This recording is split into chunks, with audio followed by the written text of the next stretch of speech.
How much change is too much? It's a high-stakes question for organizations and teams because those who force too much change or do it the wrong way risk their employees feeling burned out. Today, we're looking at the emerging scourge called change fatigue and how project professionals can help their teams avoid it. The world is changing fast, and every day, project professionals are turning ideas into reality, delivering value to their organizations and society as a whole. On Projectified, we'll help you stay on top of the trends and see what's ahead for the project economy and your career. This is Projectified. I'm Steve Hendershot. The urge to refine, innovate, and improve can lead to a lot of great business and project outcomes. But constant change can lead to some downsides as well. And right now, that's the situation where many organizations and teams find themselves. The average worker experienced 10 planned enterprise changes in 2022, according to new Gartner research. That's a 5-fold increase since 2016, and those workers are signaling that they've had enough. The same survey indicates that employee support for enterprise change has fallen dramatically, from 74% to 43% over the same period. The phenomenon is called change fatigue, and leaders are scrambling to mitigate it. After all, you want to be able to capture the value of a positive change or innovation, but not at the expense of burnout. Besides, when employees don't buy into a new initiative, they can sink its chances before it starts. So today, we're speaking to a couple of leaders who are helping organizations and teams find a healthier way to process change. We begin in Houston, where Rose James, a program leader at the investment company Edward Jones, told me there are ways to approach change that are less fatiguing than others.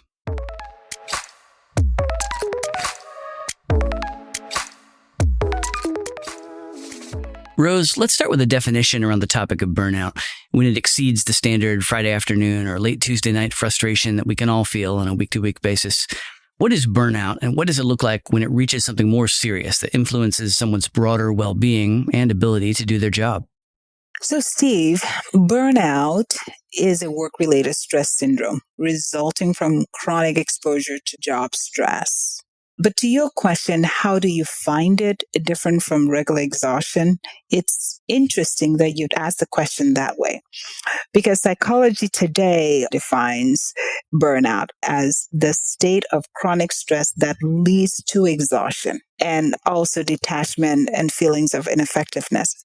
You can have burnout after the chronic exposure to stress and it leads to exhaustion, right? If you're constantly exhausted, you will then end up being burned out.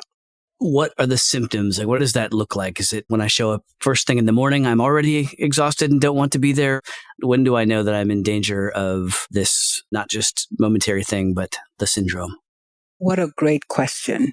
And the reason I like that question is when I talk to people about burnout, I often ask the question, could you be burned out? Since most people are not even aware that they may be burned out. So then I start to talk about what it looks and feels like. So it feels, one, you named it earlier, which was exhaustion, that feeling of depleted energy, both emotionally and physically. You feel tired, you feel drained, and maybe lowered concentration, or sometimes it may manifest as being forgetful. It can also look like cynicism, like a loss of enjoyment of work. So you're coming into work on a Monday morning where you probably should have used the weekend to rest and be rejuvenated coming into work, first day of the week, but that loss of enjoyment of work. Sometimes project managers may have a tendency to want to avoid projects, or other team members may just want to avoid work altogether. Another way that you may think of what burnout looks and feels like may be detachment or alienation. So a desire to avoid social situations or social interactions. Your project team member may present as being pessimistic. So there's the negative self-talk, there's negative attitude, there's reduced performance and productivity, there's irritability towards your team members or stakeholders, a reduction in health or change in appetite or change in sleep. So when someone starts to hear those, they start to think back, oh, So, yeah, I've had those feelings or I've experienced those symptoms. And that's when we start to hone in on that burnout realization. Let's now talk about burnout in the context of change fatigue. What does that look like? Why is change particularly draining? Some of what you just spoke about in terms of cynicism, I could see there being an attitude of, oh no, not this again. And burnout can be related to it. Change fatigue is resistance or passive resignation to organizational change.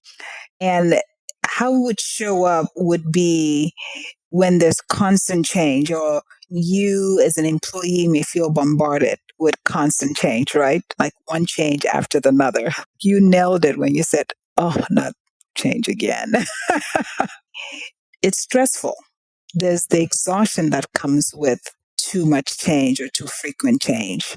And there's resistance to want to engage or adopt the change, or a decreased organizational commitment.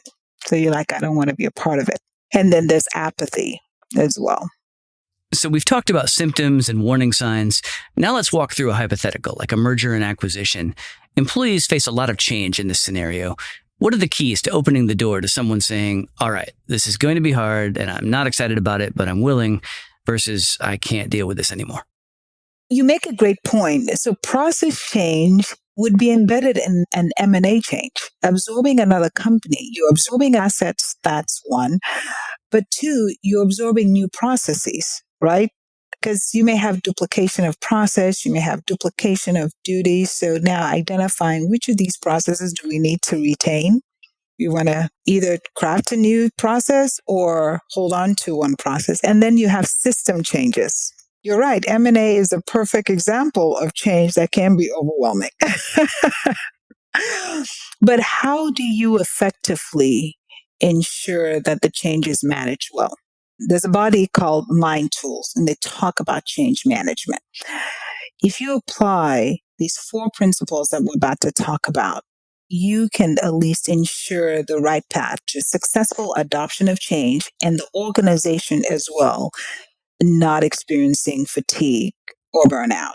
The first one is understanding the change, the why the change is happening, the benefits of the change, the who is involved in the change, the ramifications if the change is not implemented, and how the change will be achieved. This clarity helps to put the team in the right mindset and raises their confidence level in absorbing and adopting the change. The second one is planning the change, now implementing the change. So going back to doing what we planned or said we were going to do. And the last piece is communicating the change. I'm sure you probably guessed it already. Communication is critical, or lack thereof, right? Which can make or break the success of change.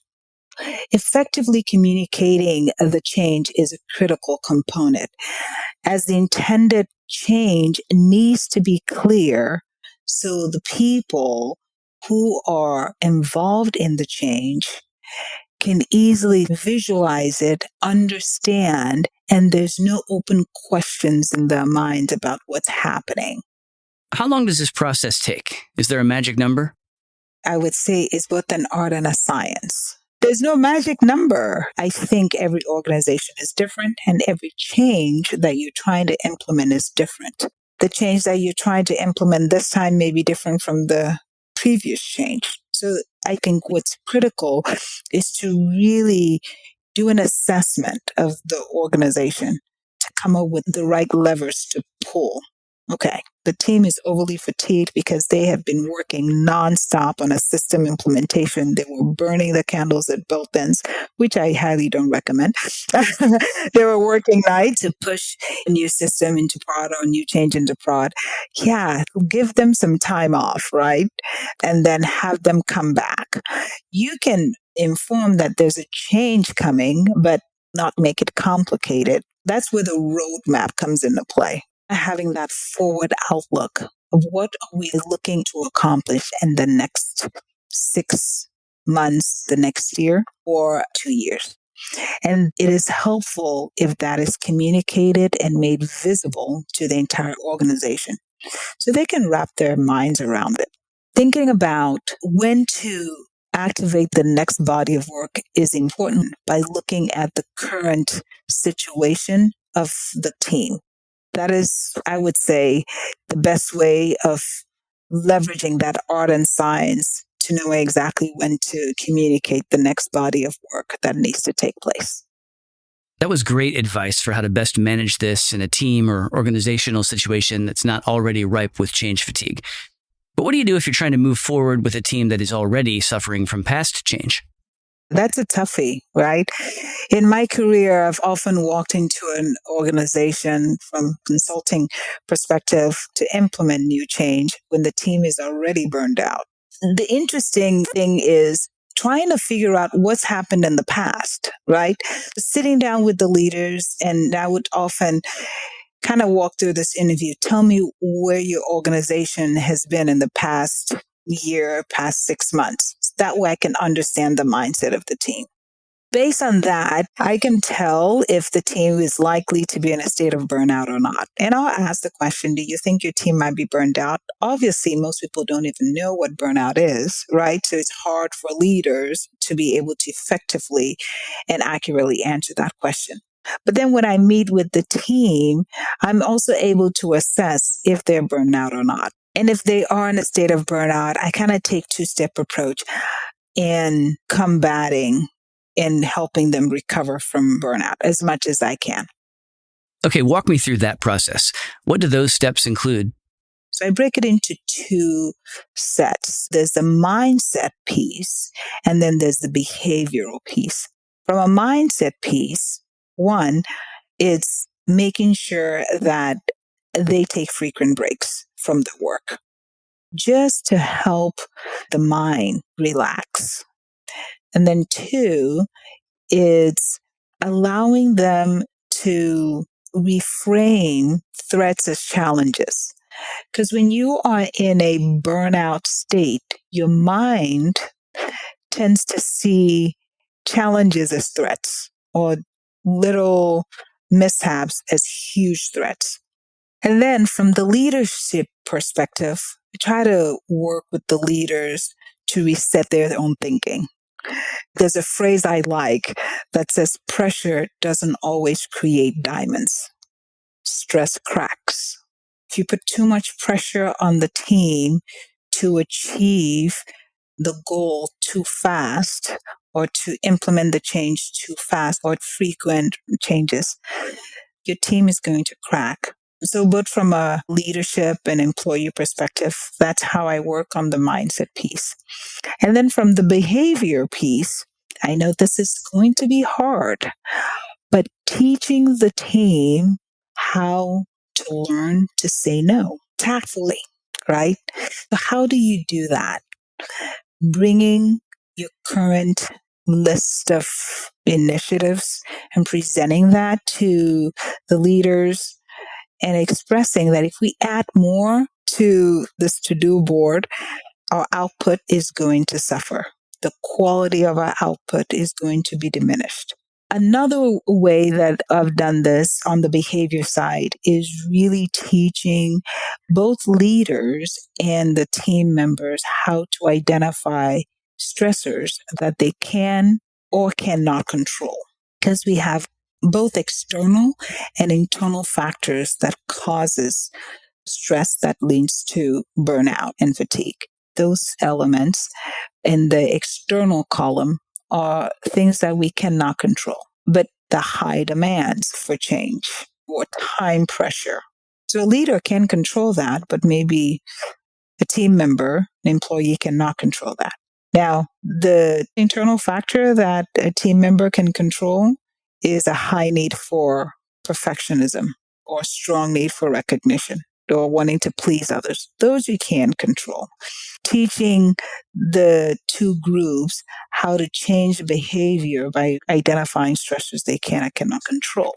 And most importantly, leading by example. As a leader, taking time out so you can relax your mind, rejuvenate, and come back non-stressed but also practicing what you preach. So allowing your team that time to take a step away from work as well.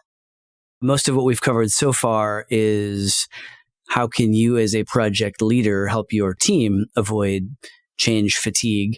But you as a leader might also feel this coming down from the C-suite or from department leaders, knowing that some of what you just said, I think, still applies here. But anything else that you would advise project leaders who are beginning to feel a bit change fatigued themselves? I think a biggest piece of it is learning to recognize the signs of burnout by practicing self-awareness. Because sometimes as project leaders, we just go, right? And I think the hidden expectation is that you have to be able to keep going and taking on all the stress on your shoulder, that we become numb to it sometimes. So being able to practice self-awareness and also minding our mindset. We don't have to do it all. The world literally can still go on if you took a break. The second piece is also being a servant leader, being there for your project team to help them navigate those challenging waters. You can do that by helping them to practice workload management. You can do that by helping them remove roadblocks, impediments, building a safe environment where they can have a support system. They can talk about how they're feeling. It has a huge impact on the team.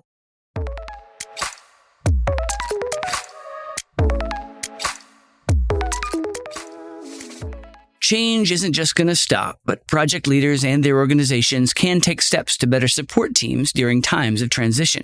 Projectified's Hannah LaBelle spoke about that with Mary Tresa Gabriel in Bengaluru, where Mary works at Dell as a project manager through the software and IT services company SP Software.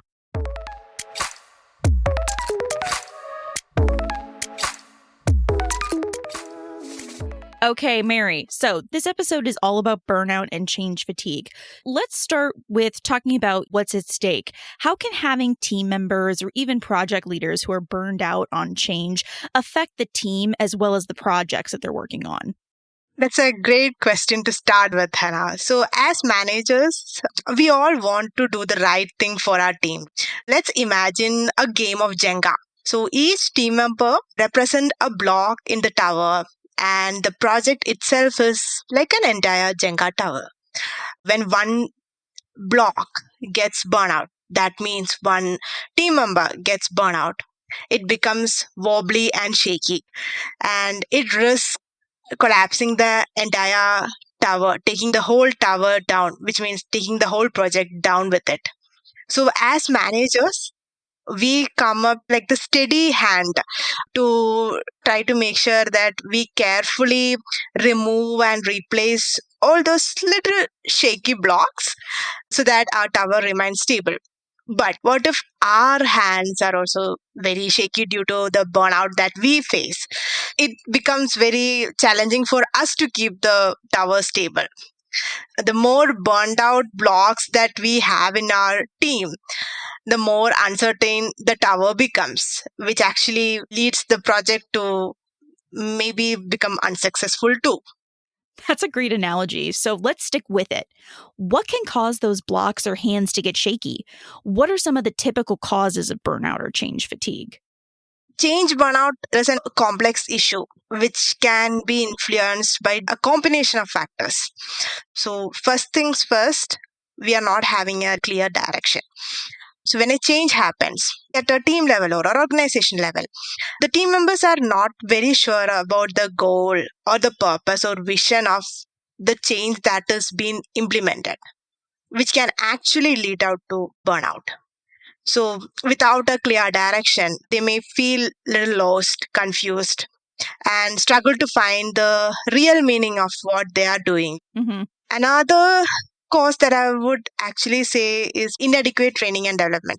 When team members are expected to adapt to a new process or, let's say, technology, if they don't have the necessary knowledge or training on how it's been implemented, they may struggle to meet the expectations of what the project sponsors are expected from the team. And another thing would be excessive workload. If team members are expected to handle a significant increase in task or responsibility without having support or resources, this can also create a excessive stress and fatigue for them. If they are constantly faced with unclear expectations and shifting priorities or lack of proper information about the changes, this itself can cause a lot of anxiety within the team, which can cause burnout in team as well as for the project leaders. Can you share an example where you were leading a team that was burned out because of constant change? Tell me about the project and how did you motivate team members and get everybody back on track? In one of my previous organization, Murai Information Technologies, I experienced a situation where constant changes from the client's organization were impacting the project that I was leading. We encountered a significant challenge when the client's team, which we had initially signed off with the project, underwent substantial changes. The team that I have signed off with the project is not the team that I have during the execution and not the team that I have delivered the project. The change in the client team had a ripple effect on our team as well, because we had to quickly adapt to the new dynamics and we have to establish a rapport with the new team members in the client side. And also we had to align our work processes accordingly. So even though it was something that was beyond our control, the burnout was actually affecting the overall performance. What I did was treat my team more with empathy. I tried to prioritize transparent communication. So I ensured my team understood the reason behind the changes that were happening and the importance of adapting to this new changes, which actually helped us to work better towards completing the project. And I also encouraged our team to share their concerns, their frustrations, so that there is an open communication that is going on, which created a sense of unity within the team. And also, we celebrated small wins. During the entire project, when we hit each milestone, I make sure to send out a personal appreciation mail or little shout out during our weekly calls. This also helped to maintain a positive atmosphere during the project progress. Looking at that example, how do you discuss burnout and change fatigue with team members as they might be experiencing this? And what role does psychological safety play in that? That's a really great question, Hannah. When we say burnout in corporate world, it's actually a very sensitive issue. So when you want to discuss it in your workplace, you need to make sure that you create a space where team members feel comfortable about expressing their thoughts, concerns, and experiences without the fear of judgment. One effective way to discuss burnout is through storytelling. What I do is share my personal experiences of overcoming some challenges so that it creates a relatability for them to understand, oh yeah, even she has gone through the same scenario or situation.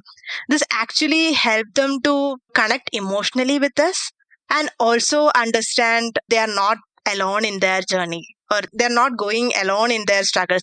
Everyone has gone through it. Another thing which I want to specifically say is try to normalize burnout and change fatigue at our workplace. Don't treat it as a sign of weakness. Burnout is something that is more of how our body and mind respond to the stress that we go through our day to day life. Just try to normalize it. And I really think the psychological safety do play a role, because when our team members approach us, when they want to talk about burnout, it is more likely they are okay to show their vulnerable side, which actually comes only when they trust you and when they are open to share with you. Change is a constant, especially in today's world of work. And so thinking about that, how can project managers build resilience to that change fatigue, either for themselves or their teams?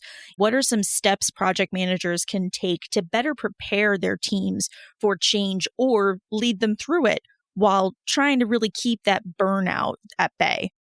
When we say change, adaptability goes with it. You need to make sure your team members have adaptability in their DNA when you're going through a change. Try to encourage flexibility, embrace new ideas that come as part of the change, and then celebrate when your team adapts to the change, because these all makes them feel valued within the team. Another actionable step that a project manager can take is prioritize skill development for your team, to equip them with necessary tools that they require to navigate this new change effectively. It can be training opportunities or maybe mentorship programs or even cross functional projects. And last but not least, practice what you preach. Lead by example. Show them that you have adapted to the change. You are also embracing the challenges that are coming on the way with respect to the change. You're openly sharing your experience on the change, which actually makes your team also to follow the same and develop their own resilience. How can project managers support team members who are feeling burned out on change? Just be empathetic. When they approach you, understand what they are experiencing. Take the time out to listen to them, validate what they are feeling, and as I mentioned earlier, offer a safe space for them to come and express their feelings. That open communication helps them also to come and share, which helps them to reduce their burnout. Mary, thank you so much for giving me some of your time today. I really appreciate it, and I really enjoyed this discussion. Same here, Anna. Thank you so much for having me here. Thanks for listening to Projectified. If you like what you heard, please subscribe to the show and leave a rating or review. We'd love your feedback. To hear more episodes of Projectified, visit Apple Podcasts, Google Play Music, Stitcher, Spotify, or SoundCloud, or head to pmi.org/podcast.